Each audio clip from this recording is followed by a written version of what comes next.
আর এই সাহায্য সহযোগিতা আমরা যে ভাব বা যে মাধ্যমে করে থাকি এটাকে ভাষা বলে। আর ক্ষুদ্র ক্ষুদ্র ধ্বনিগুচ্ছের সমষ্টি হচ্ছে কি ভাষা। এক কথায় মনের ভাব প্রকাশের মাধ্যমকে ভাষা বলে।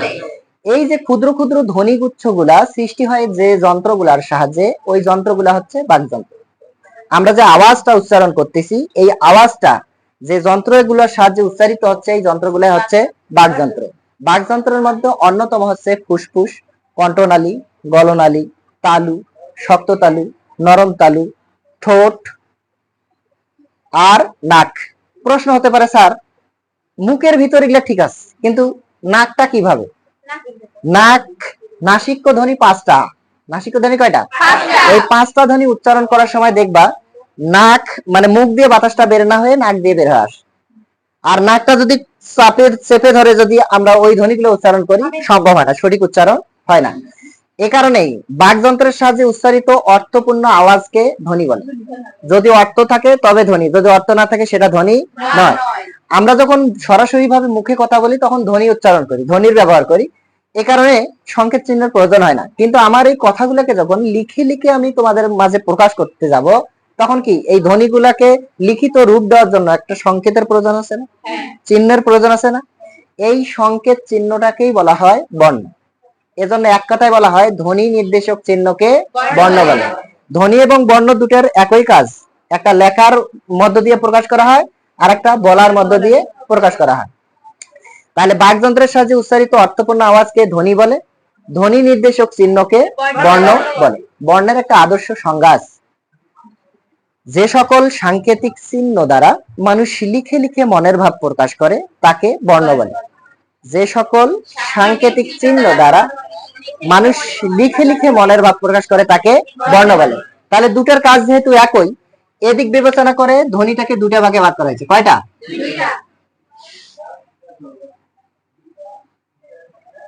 স্বরধ্বনি, ব্যঞ্জন ধ্বনি।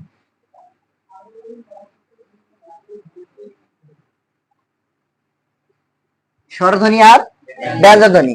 ধ্বনি যদি দুই প্রকার হয়, ধ্বনি বর্ণ দুইটা যদি একই কাজ করে, ধ্বনি দুই প্রকার হলে বর্ণ কয় প্রকার? বর্ণ দুই প্রকার।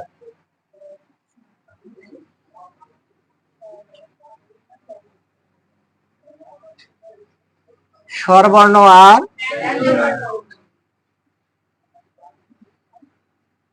ব্যঞ্জন বর্ণ। এখন আসেন, স্বরধ্বনি কারো সাহায্য ছাড়াই চলতে পারে, অন্যের সাহায্য ছাড়া চলতে পারে, কিন্তু ব্যঞ্জন ধ্বনি অন্যের সাহায্য ছাড়া চলতে পারে না। যে সকল ধ্বনি অন্য ধ্বনির সাহায্য ছাড়া নিজে নিজে উচ্চারিত হতে পারে, অথবা যে সকল ধ্বনি উচ্চারণ করার সময় মুখের কোথাও বাধা প্রাপ্ত হয় না বা বাধা পায় না, ডিরেক্টলি উচ্চারিত হয়, যেমন অ, আ, ই, উ, এ, ও, কোথাও আটকেছে, কোথাও বাধা পাচ্ছে না। তাহলে যে সকল ধ্বনি অন্য ধ্বনির সাহায্য ছাড়া নিজে নিজে উচ্চারিত হতে পারে তাকে স্বরধ্বনি বলে।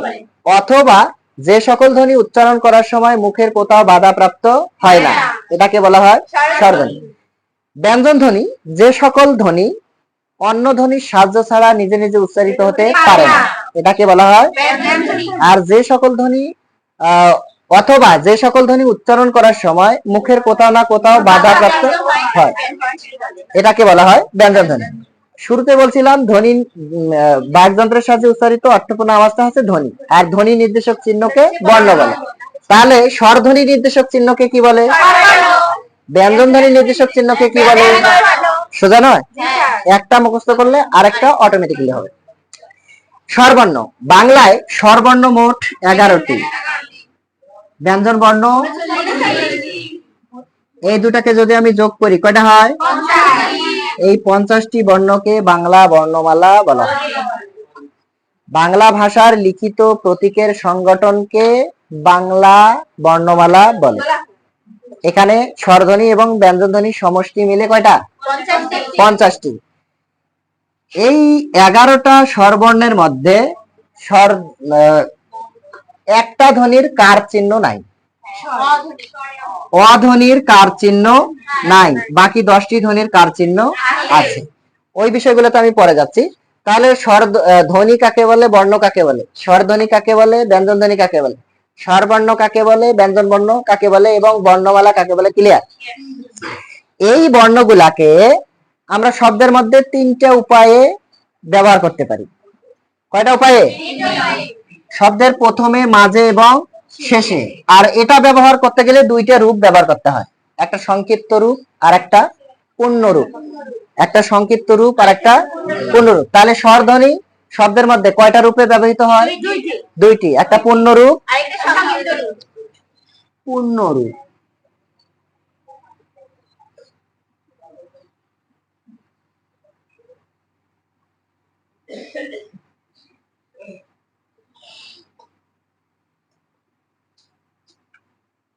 পূর্ণ রূপ আর সংক্ষিপ্ত রূপ।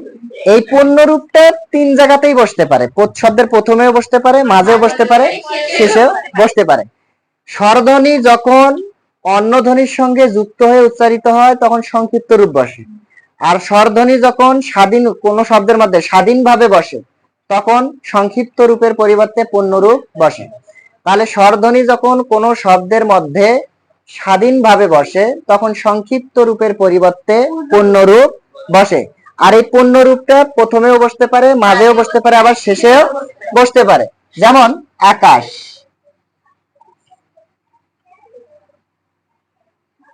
বাউল,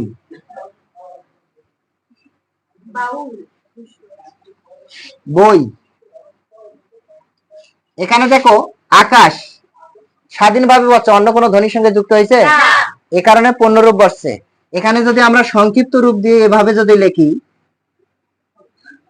এভাবে কোনোদিন লিখছিলাম? কেননা এটা লেখার নিয়ম নয়। আবার বাউল মাঝখানে উটা স্বাধীনভাবে বসছে, অন্য কোনো ধ্বনির সঙ্গে যুক্ত হয়নি, আর সে কারণে পূর্ণ রূপ বসছে, সংক্ষিপ্ত রূপ বসেনি। আমরা এটা এভাবে কোনোদিন লিখছিলাম?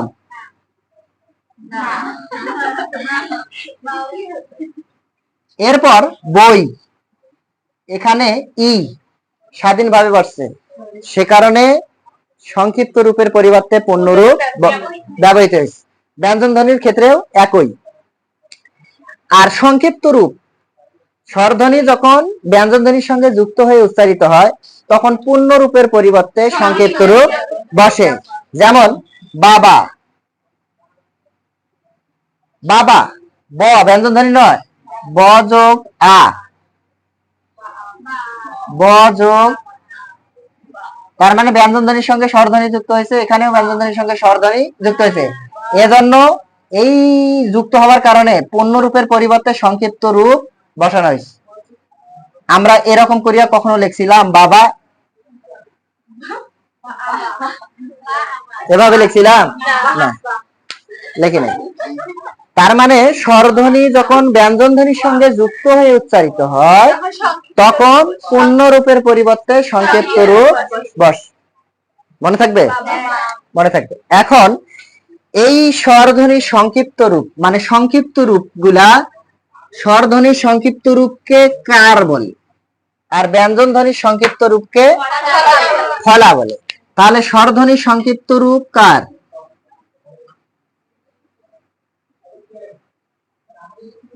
দশটি। কার হচ্ছে 10টি। এটা কি লিখে দেওয়া লাগবে? আকার কার হিস্ট্রিকার আমরা ছোটবেলা থেকে পড়ে আসছি। ওই প্রাইমারিতে যখন সবে মাত্র ভর্তি হয়েছি দেখা যাচ্ছে যে স্কুল মাঠে দাঁড় করিয়ে পড়ানো শুরু করে দিচ্ছে। স্বরে আতে আকার, রস হইতে হর্ষ হইতে হিস্ট্রিকার, এরকম করিয়া পড়ছিলাম। কিন্তু এখন আসি মনে হচ্ছে কারিয়ানা। 11টার মধ্যে শুধু একটা ধ্বনির কার চিহ্ন ছিল না, সেটা হচ্ছে অ।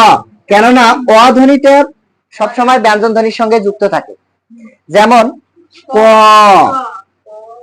ক,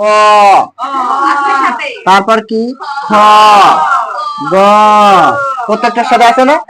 আছে। এ কারণে অ ধ্বনির কোনো কার চিহ্ন নাই, বাকি 10টা ধ্বনির কার চিহ্ন আছে। এরপর ব্যঞ্জন ধ্বনির সংক্ষিপ্ত রূপ, ব্যঞ্জন ধ্বনির সংক্ষিপ্ত রূপকে ফলা বলা হয়। এটা মিশিয়ে দেয় নাকি? বিশ্ব, জন্ম, ব্রাক,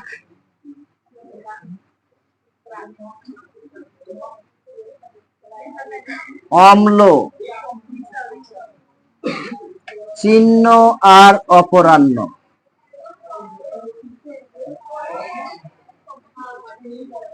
চিহ্ন আর অপরাহ্ন, তাহলে হ্যাঁ যমুনার জল, যমুনার জল। তাহলে সংক্ষিপ্ত রূপ দেখো, ব্যঞ্জন ধ্বনি সংক্ষিপ্ত রূপকে কি বলা হয়?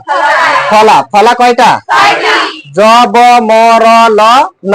এখানে দন্ত ন আর মধ্য ন, এই যে চিহ্নগুলা দেখেন, যদি এই পাশে দেওয়া থাকে তখন সেটা রস্বউ হয়, আর যদি এই পাশে দেওয়া থাকে তখন সেটা দীর্ঘউকার হয়। দুটার চিহ্ন দেখো, হয়ের নিচে দন্ত ন বসাইছি, তার মানে এটা মূর্ধন্য। আর যদি আমি হর এইখানে দিলাম হয়, এইভাবে যদি দিলাম হয়, তখন সেটা কিসে পরিণত হলো? দন্ত নতে পরিণত হলো। এখানে দন্ত ন দিছি, ব্যবহৃত হচ্ছে মূর্ধন্য। এখানে দেখো হয়ের মাঝখানে কয়ের মাত্রার মতো দিচ্ছি, এটা দন্ত ন, কিন্তু হয়ের নিচে যেটা থাকবে সেটা হচ্ছে মূর্ধন্য। ক্লিয়ার? তাহলে স্বরধ্বনির সংক্ষিপ্ত রূপকে কি বলে? আর ব্যঞ্জন ধ্বনির সংক্ষিপ্ত রূপকে ফলা। ফলা কয়টি? কার কয়টি? 10টি। দেখো আমরা স্বরধ্বনি পড়ছি কয়টা? মৌলিক স্বরধ্বনি 7টি, আর বর্ণ হচ্ছে 6টি। মৌলিক, মৌলিক লিখিত রূপ। তাহলে মৌলিক স্বরধ্বনি,